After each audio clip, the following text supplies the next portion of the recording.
शिवाय प्रवासात असो किंवा कामात छोट्या भुकेचा हमखास सोबती म्हणजे चित्रे बिंज बार।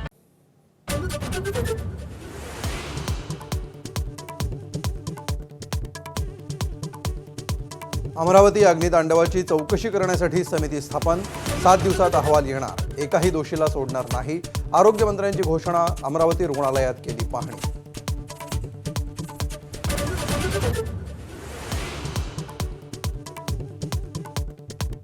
माझगावचा मोरयाच्या मिरवणूक मार्गावर अंडी फेकल्याचा धक्कादायक प्रकार समोर, अज्ञाताविरोधात गुन्हा दाखल। शांतता पाळा, उत्सवाला गालबोट लावू नका, मंडळाचं शांततेचं आवाहन।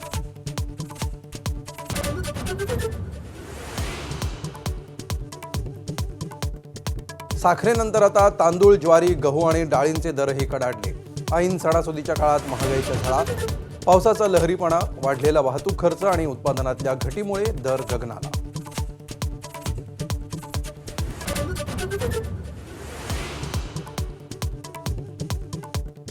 स्मार्ट मीटर विरोधात हिंगणघाट शहरात मोर्चा, शरद पवारांच्या राष्ट्रवादीचा जनाक्रोश। प्रदेशाध्यक्ष शशिकांत शिंदे, माजी गृहमंत्री अनिल देशमुखही सहभागी।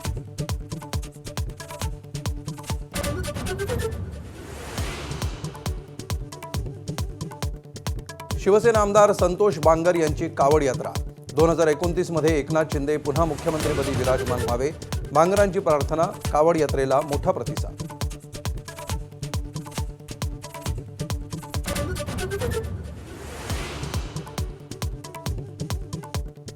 कोचिंग क्लासेसवर नियंत्रण आणणाऱ्या कायद्याचा मसुदा माझाच्या हाती, इंटिग्रेटेड कॉलेज शाळा सुरू ठेवण्यास मसुद्यात मनाई, शिक्षकांची नियुक्ती आणि जाहिराती याबाबतही कठोर नियमावली।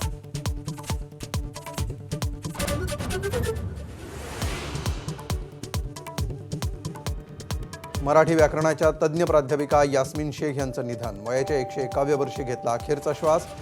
जन्माने ज्यू मुस्लिम तरुणाशी विवाह करून मराठी भाषेवर होतं प्रभुत्व।